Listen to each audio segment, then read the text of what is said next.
My name is Blair Camden, and if you've ever wondered how a perfect family gets built, I can tell you. It's made of lighting, angles, and whatever parts of the truth they can crop out. People online used to call my mother America's calm mom. That was her brand: beige sweaters, kitchen sunlight, and captions about gratitude. She wrote posts about gentle parenting, Sunday routines, and raising two beautiful kids with intention. Two kids. That part was true. The lie was that I wasn't one of them. For 12 years, my mother erased me. Not by pretending I didn't exist when someone asked directly. She rarely had to. She erased me by making sure no one ever asked. If you pulled up her blog, her Instagram, her book proposal, her podcast interviews, you'd see my brother Tyler and my sister Madison like they were the whole story. Christmas mornings, birthday parties, family vacations, school recitals. There was always a gap in those photos, like the camera had just missed something. That gap was me. I didn't realize how skilled she was at it until I was older and finally saw what she'd been doing. I used to think I was paranoid, dramatic, too sensitive. Those were her favorite words. My father's favorite word was easy. "Let's not make this hard," he'd say, anytime I wanted to talk about how I was treated. So I stopped talking, and I started collecting. It began when I was 17, the year I left. I didn't run away in the cinematic sense. No suitcase tossed into a trunk, no last look at the house. I simply finished a school day, walked home, and realized I couldn't make myself open the front door. Inside that house, everything was quiet in the way a museum is quiet. Not peaceful, curated. My mother's voice would be soft and performative, like the "before you share your feelings" part of a therapy video. My father would hover behind her, nodding, acting like agreement was the same thing as protection. Tyler was older, already in college, already gone. Madison was 12, still young enough to believe my mother's version of reality. And I was the oldest daughter nobody was allowed to mention. The day I left, I went to my favorite teacher's house first, Mrs. Henderson. She was the only adult who'd ever looked at me with concern instead of irritation. She didn't ask me why I needed help. She just said, "Come in, honey," and made me a grilled cheese like it was the most normal thing in the world to feed a teenager who looked like she hadn't slept in weeks. That night, she helped me call my aunt, my father's sister, a woman my mother hated because she asked questions. Aunt Rachel drove 3 hours to pick me up. When she arrived, she didn't lecture. She didn't say, "I told you so." She just took one look at my face and said, "Okay, we're getting you out." My mother didn't call. My father didn't text. 2 days passed. 3. A week. On the 8th day, my father emailed me a single sentence: "If you're going to behave like this, don't come back." That was the moment I understood something that felt impossible. They weren't waiting for me to cool down. They were relieved I'd left. Mrs. Henderson hugged me goodbye before I moved in with Rachel. She pressed a folder into my hands and said, "I kept copies." Copies of what? A report. When I was in 8th grade, Mrs. Henderson had filed a report with Child Protective Services. She documented emotional abuse and neglect. Not bruises. My mother knew how to avoid those.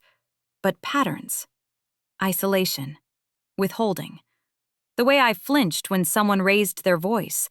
The way I apologized for taking up space. The way I never had a ride home unless I begged.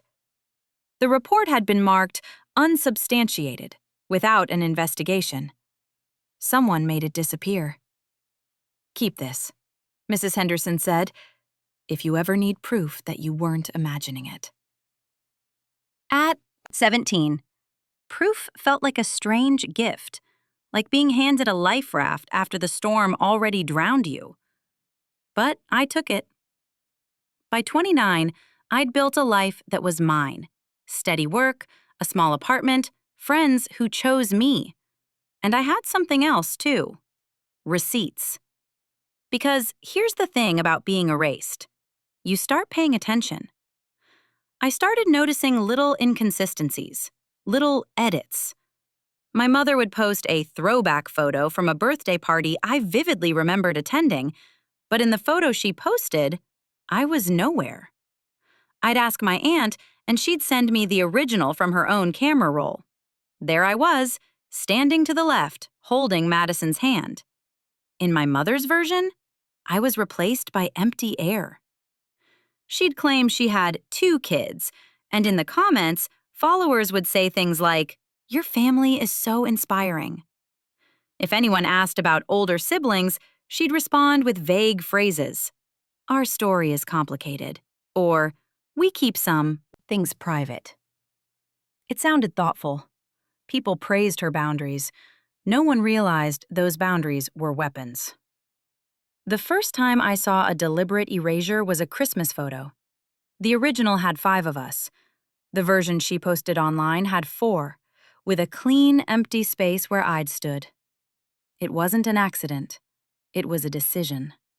And once I understood that, something in me changed. Not into rage. Rage would have burned out. It changed into patience. Because patience is what you develop when you've been unheard for most of your life. The moment that pushed me from collecting to acting came in a way I didn't expect. An invitation. A producer from a daytime talk show reached out through my work email. At first I thought it was a scam, but then the message included details only someone who'd done research would know. My mother's upcoming book, her name, her publisher. They wanted a segment about modern motherhood influencers. And they wanted my mother as the featured guest. The email said, "We're also inviting a few people connected to your mother's story. We found your name through public records. We'd like to hear your perspective." My hands shook when I read that line. Not because I was afraid of my mother, not anymore. Because for the first time, someone outside our family had noticed the gap. Someone had asked. I stared at the invitation for an hour. Then I forwarded it to Aunt Rachel. She called me within 3 minutes. "You don't have to do this," she said. "I know. Do you want to?"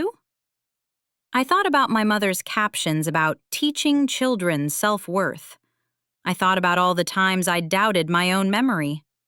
I thought about Madison, who was 19 now, old enough to learn the truth and make sense of the weird emptiness in her own childhood photos.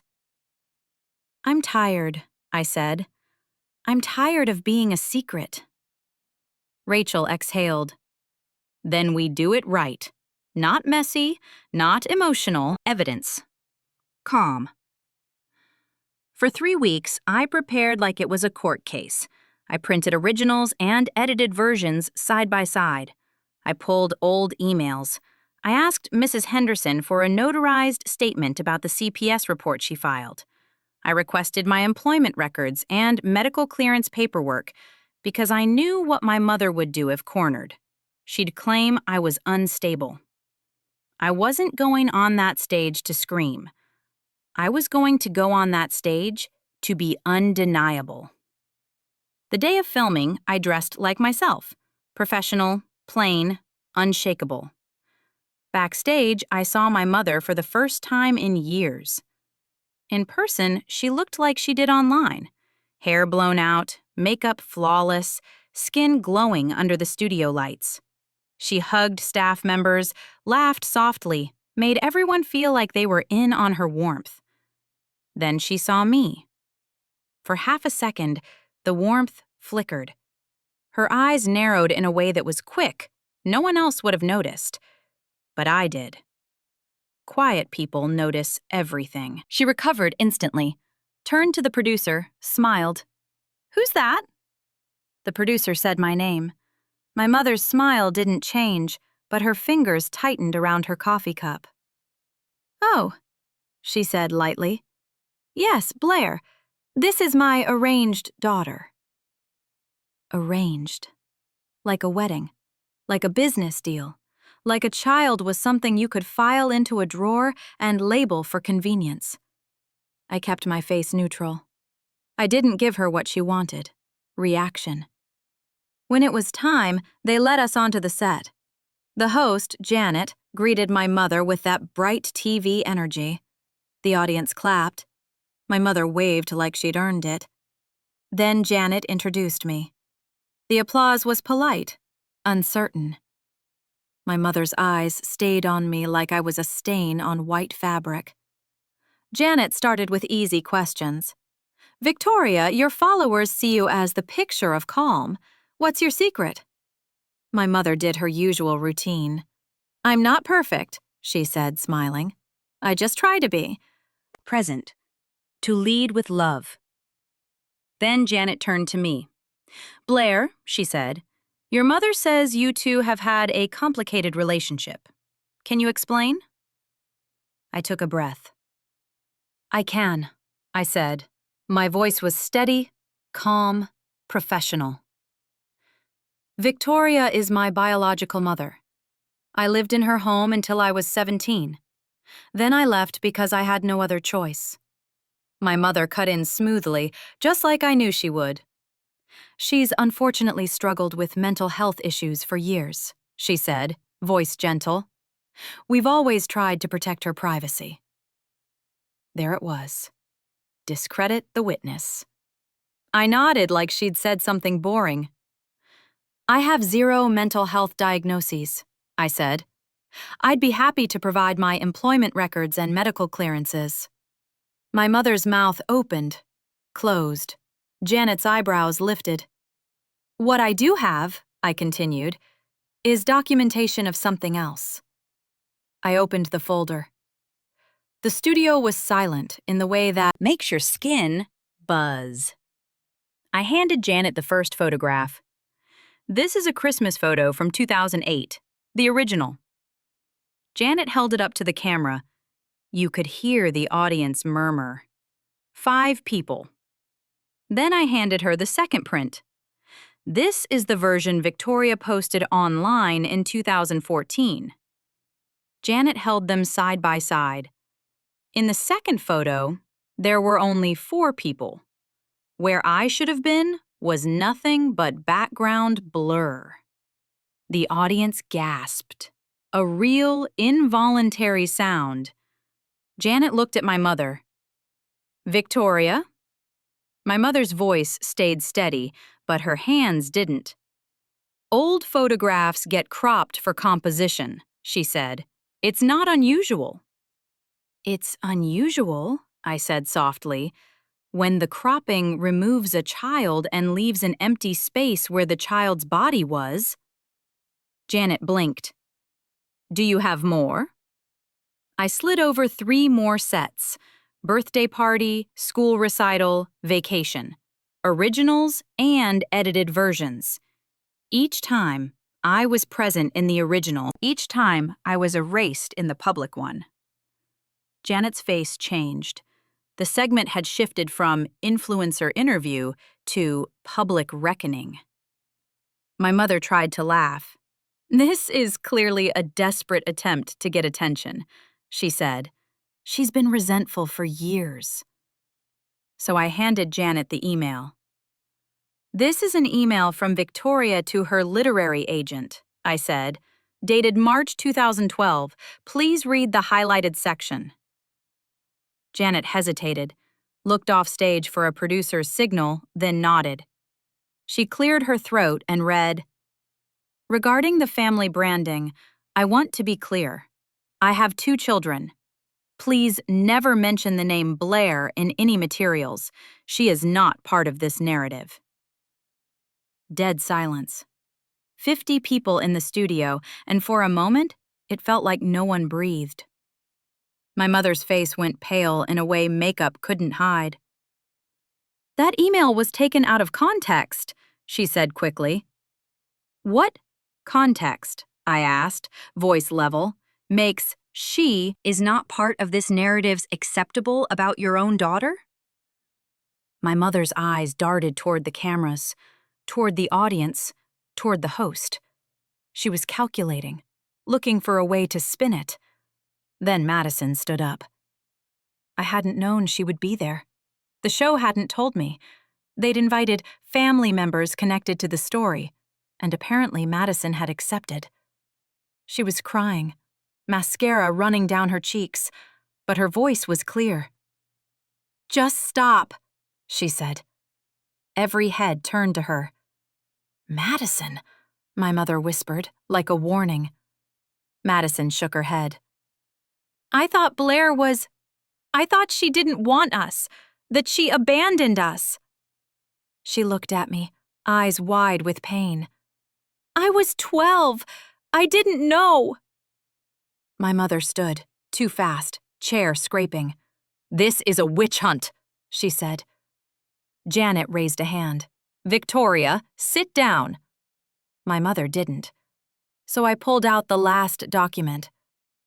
"When I was in 8th grade," I said, "my teacher filed a report with CPS, signs of emotional abuse and neglect." My mother's composure cracked.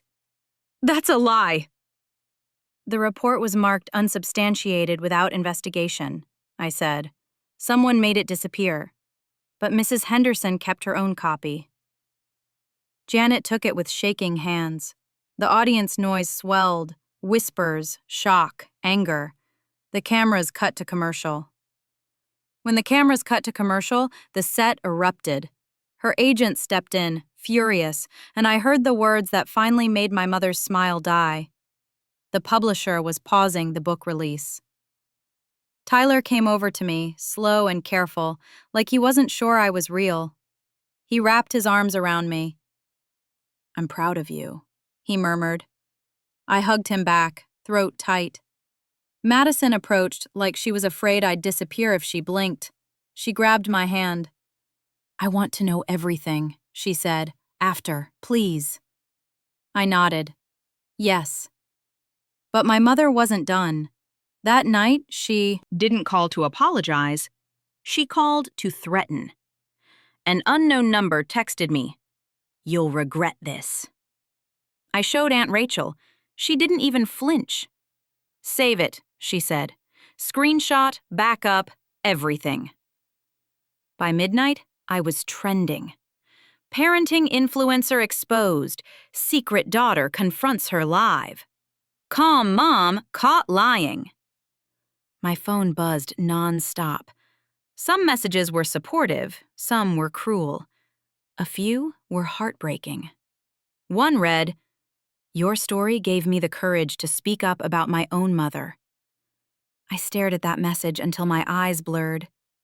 Then, 3 days later, my mother posted her own video. She sat in her living room, perfectly lit, tears carefully placed. "My family has gone through something unimaginable," she began. "My eldest daughter Blair and I have had a complicated relationship. I made mistakes. I'm not perfect. No mother is." She smiled through tears like a saint. "I tried to protect Blair by keeping her out of the spotlight," she continued. "She has struggled with feelings of rejection since childhood." It was almost impressive how she took a public exposure and turned herself into the victim. She didn't deny the email. She didn't address the cropped photos. She didn't mention the CPS report. She just suggested, again, that I was unstable, dramatic, broken. And for the first time, I didn't feel the old urge to prove myself. I let the evidence speak. But I wasn't finished. Because the talk show wasn't the revenge. That was the truth. The revenge was quieter. The revenge was a signature my mother never bothered to understand. Here's what most people don't know. My mother's entire brand, her book deal, her sponsorships, her family home tour videos, those were funded by money she didn't earn. My grandmother's money. My father's mother, Eleanor Camden, died when I was 19. She loved all her grandchildren, but she and my mother had a tense relationship. My mother didn't like being questioned. My grandmother didn't like being lied to. Before Eleanor died, she called me to her house. I remember the smell, lavender and old paper. She sat me at her kitchen table and slid a folder across. "I don't like the way your mother treats you," she said bluntly. I stared at my hands. "It's complicated." Eleanor snorted. "No, it's cruel." Then she pointed at a document. "This is part of my trust," she said. "Your father will inherit, but I'm putting conditions in place to protect what I worked for." I didn't understand half of it. I was 19, exhausted, trying to survive and study. But Eleanor made me read one clause twice.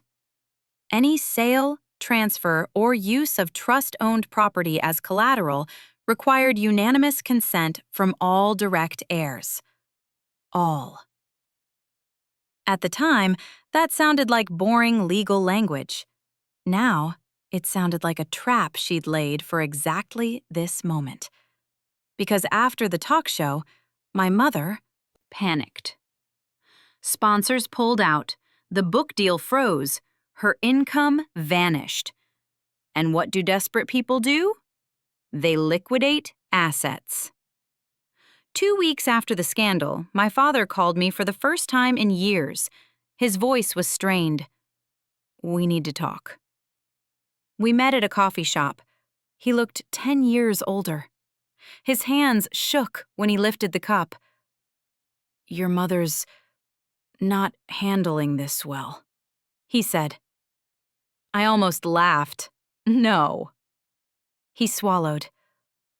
"We're thinking of selling Eleanor's lake house." The lake house.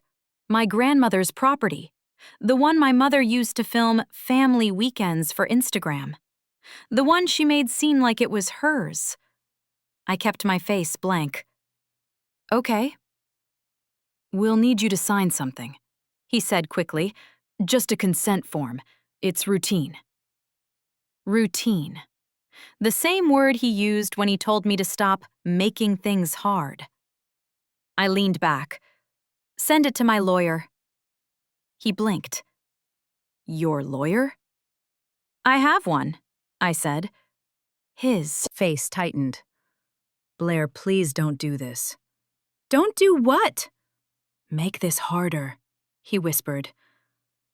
I looked at him for a long moment and realized something. My father wasn't calling because he missed me. He was calling because they needed my name, my signature, my consent. And they had forgotten I had it. "I'll review the documents," I said. "That's all I can promise." 2 days later, the paperwork arrived. And with it, the truth. They weren't just selling the lake house. They had already signed a purchase agreement. They had already taken a deposit. They were trying to get my signature after the fact, probably hoping I'd be overwhelmed and sign without reading. They still thought I was the girl who apologized for existing. I called my lawyer, a sharp woman named Priya Shah, who didn't soften her words for anyone. "They can't complete this sale without you," Priya said. "Not legally. That clause is solid." "What happens if I'd sign?" I asked. Priya's tone was dry. "Then they're in breach. The buyer can sue. They'll lose the deposit and possibly more." My stomach twisted. Not with guilt. With recognition. For years, my mother had used my absence as a tool.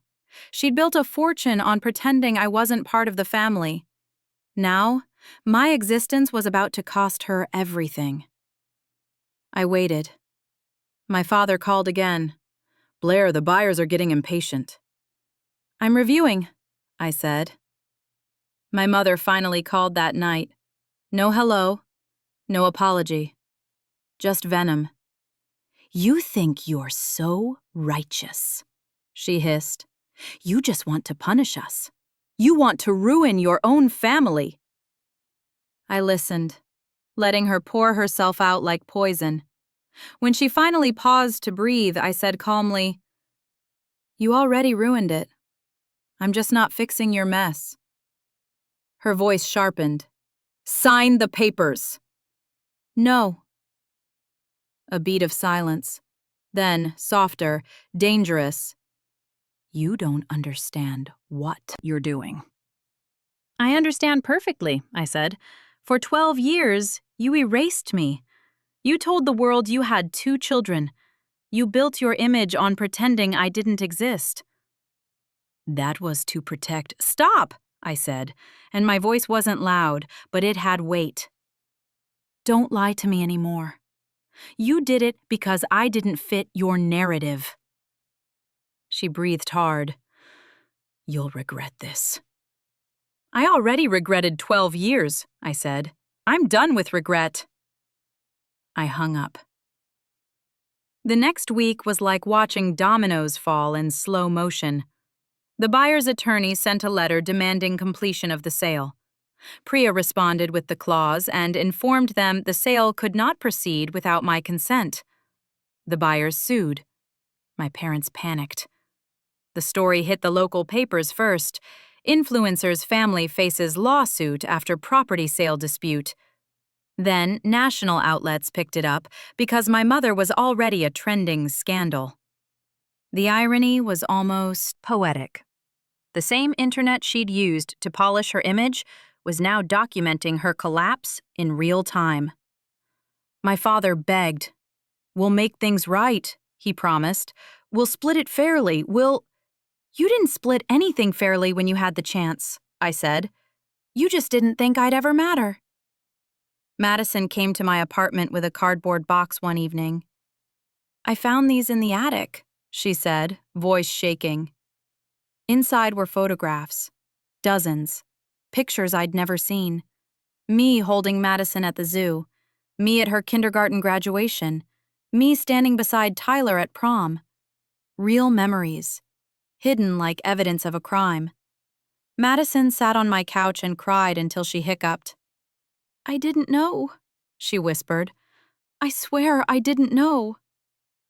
"I believe you," I said. "Why would she hide them?"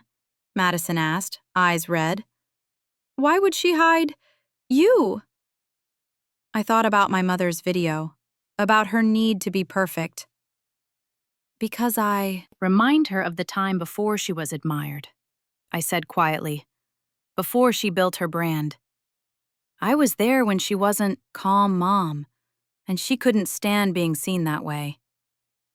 Madison stared at the photos. "That's sick." "It is," I said, "but it's real." When the lawsuit escalated, my mother's publisher officially terminated her book contract. Sponsors issued statements about values. Her podcast network dropped her. Her follower count plummeted. She tried to rebrand, posted a healing journey announcement. Comments limited, likes disabled. But it was too late. The lake house sale fell apart. The buyers demanded damages. My parents lost the deposit. Then they had to pay legal fees. Then another creditor came forward because it turns out my mother had taken loans against future sponsorship earnings she no longer had. Everything she'd built on a lie was made of paper, and paper burns fast. My father showed up at my mother's door one night, unannounced, looking broken. "I owe you an apology," he said before I could speak. "I didn't invite him in. I didn't have to. The hallway was enough." "I watched her crop you out," he said, voice cracking. "I heard her call you hard to love. I did nothing." "Why?" I asked. He stared at the floor like it might swallow him. "Because I was weak. Because being married to her, it was easier if I pretended everything was fine." His eyes lifted. "I chose easy over right." The words sounded like confession, but confession doesn't undo harm. "I'm not asking you to forgive me," he said quickly. I need you to know it wasn't you." I felt something in my chest loosen, Not forgiveness, not love, just clarity. I know, I said. I know it wasn't me. He nodded like that was both relief and grief. Then he left. A month later, the court date came. I didn't have to testify. The documents were enough. Priya handled everything with calm efficiency. The judge ruled the sale invalid and held my parents responsible for damages. My mother cried on the courthouse steps, surrounded by cameras she didn't invite. Her mascara streaked down her face like a punishment she couldn't edit. She looked for me in the crowd. I wasn't there. Because my revenge was never about watching her suffer on camera. My revenge was about reclaiming myself, quietly, completely, without asking permission. After the ruling, Madison and Tyler came over to my apartment. We ate takeout on the floor, surrounded by old photos spread like puzzle pieces. Tyler looked at one picture, me at his high school graduation, then looked up at me with wet eyes. "I can't believe I let this happen," he whispered. "You were a kid," I said. "So were you," he said, and his voice broke. "And you were alone." That night, for the first time in my life, I felt like I had siblings, not strangers. Months passed. The internet moved on. Scandals always get replaced. My mother tried to resurface with a new account, a new name, a new pastel palette. But you can't rebuild a brand when the foundation is rot. Last I heard, my parents were separating. My father moved into a small rental. My mother moved somewhere cheaper, away from the neighborhood that once adored her. Here's what people always ask. Do I regret not signing? No. Because none of it started with me. It started the day my mother decided a child was inconvenient, and my father decided silence was easier than protection. All I did was stop cooperating with my own erasure. Revenge didn't feel like anger. It felt like taking up the space I was owed.